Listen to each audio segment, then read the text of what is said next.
கண்ணனின் சிட்டுக்குருவி. கதை உதயசங்கர். நன்றி. கதிர்.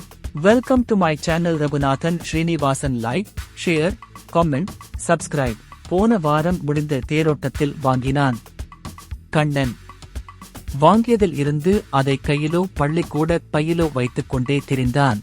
திருவிழாவில் ஏகப்பட்ட கூட்டம். பலூன் வியாபாரிகள், பொம்மை வியாபாரிகள், விதவிதமான தின்பண்டங்கள் விற்பவர்கள், ராட்டினங்கள் என்று பார்ப்பதற்கு அவ்வளவு ஆச்சரியமாய் இருந்தன. கண்ணன் வாயையும் கண்ணையும் விரிய திறந்தபடியே எல்லாவற்றையும் பார்த்தான். ஒரு மரத்தடியில் நீண்ட தாடி வைத்து தாத்தா பொம்மைகளை விற்று கொண்டிருந்தார். வண்ண வண்ணத் துணிகளினால் தைக்கப்பட்ட பொம்மைகள். கருநீல நிறத்தில் தலையில் கொண்டையுடன் பச்சையும் நீலமும் கலந்த தோகையுடனும் இருந்த மயில் பொம்மை அம்மாவுக்கு பிடித்திருந்தது. வெள்ளையில் கருப்பு புள்ளிகள் போட்டு நாய்க்குட்டி வாலை தூக்கிக் கொண்டிருந்தது.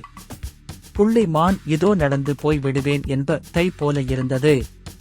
வாயை திறந்து கர்ச்சித்தபடியே வரிப்புலி உட்கார்ந்திருந்தது. ஆடும் மயில் பொம்மை, கர்ஜிக்கும் புலி, நாய்க்குட்டி, மான், கழுகு அனைத்தும் ஒரே கடையில் அடுக்கி வைக்கப்பட்ட காட்சி.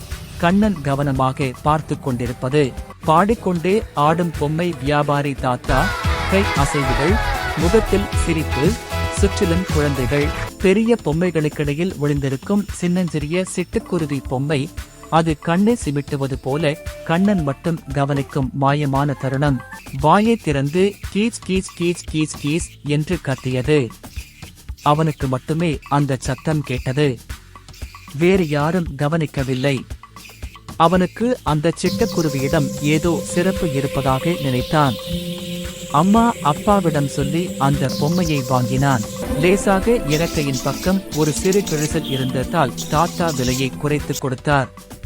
அப்போதிருந்து சின்னஞ்சிறிய சிட்டுக்குருவி பொம்மையை அவன் கீழே வைப்பதே இல்லை. பளபளக்கும் பாசிமணி போன்ற கண்களும், நல்ல பிரவுன் நிறத்தில் கருப்பு நிறக்கோடு களுடன் கூடிய இறக்கைகளுமாய் அச்சு அசல் உயிருள்ள சிட்டுக்குருவி மாதிரியே இருந்தது. இரவில் தன்னுடைய தலையணைக்கு அருகில் வைத்துவிட்டு படுத்தான் கண்ணன். ஆனால் காலையில் எழுந்ததும் பார்த்தால் பொம்மையை காணவில்லை. அறை முழுவதும் தேடினான். வீடு முழுவதும் தேடினான். காணவில்லை. எங்கே போச்சு? வீட்டு முற்றத்தின் கம்பி வளையத்தில் உட்கார்ந்திருந்தது சிட்டுக்குருவி பொம்மை. கண்ணனுக்கு ஆச்சரியமாக இருந்தது. இங்கே எப்படி வந்தது? ஒருவேளை எலி தூக்கிக் கொண்டு வந்திருக்குமோ என்று நினைத்தான். அப்பா அம்மாவிடம் சொன்னான். அவர்களும் அதையே சொன்னார்கள். அப்பா எடுத்துக் கொடுத்து சிட்டுக்குருவி பொம்மையை பத்திரமாக டிராயர் பைக்குள் வைத்தான். இரவிலும் பையிலிருந்து எடுக்கவில்லை. தூக்கத்திலேயே அடிக்கடி தொட்டு பார்த்து கொண்டான். ஆனால் மறுநாளும் காலையில் சிட்டுக்குருவி பொம்மையை காணவில்லை. நேரே முற்றத்துக்கு போனான். அங்கேயும் இல்லை. கண்ணனுக்கு அதிசயமாக இருந்தது. பொம்மைக்கு உயிர் இருக்குமா? அன்று முழுவதும் சிட்டுக்குருவி பொம்மையை காணவில்லை. இரவில் அவன் தூங்கிய பிறகு சன்னலிலிருந்து சத்தம் கேட்டது. Keys keys keys keys keys keys. அவன் கண் விழித்து பார்த்தான். சன்னலில் சிட்டுக்குருவி பொம்மை நின்று கொண்டிருந்தது. அவன் எழுந்து அந்த பொம்மையை கையில் பிடித்தான். நீ திடீர்னு காணாமல் போயிடரே. திடீரென்று சிட்டுக்குரு பொம்மை என் அலகு அசைந்தது. தம்பி, சிட்டுக்குருவிகள் தங்கி வாழ இடம் இருக்கிறதா என்று தேடிப் போனேன் என்றது சிட்டுக்குருவி பொம்மை. செல்போன் டவர், மைக்ரோவேவ் டவர் போன்றவை வந்ததினால்தான் உங்கள் இனம் அழிந்து கொண்டு வருவதாக படித்தேன். தம்பி, அதெல்லாம் காரணமே இல்லை. மனிதர்களை அண்டி வாழும் பறவைகள் நாங்கள். முன்பெல்லாம் நாங்கள் கூடு கட்டுவதற்கு ஏற்ற வகையில் வீடுகள் இருந்தன. இப்போது காங்கிரீட் வீடுகளில் கூடு கட்டும் வசதியே கிடையாது. முன்பெல்லாம் மண்சாலைகளாக இருந்ததால் விதைகள், தானியங்கள், சிறிய புழு, பூச்சிகள் உணவாக கிடைக்கும்.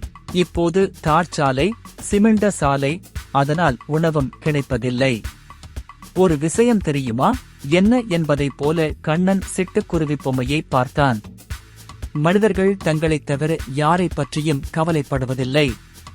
எந்த உயிரையும் காரணமின்றி இயற்கை உருவாக்கவில்லை.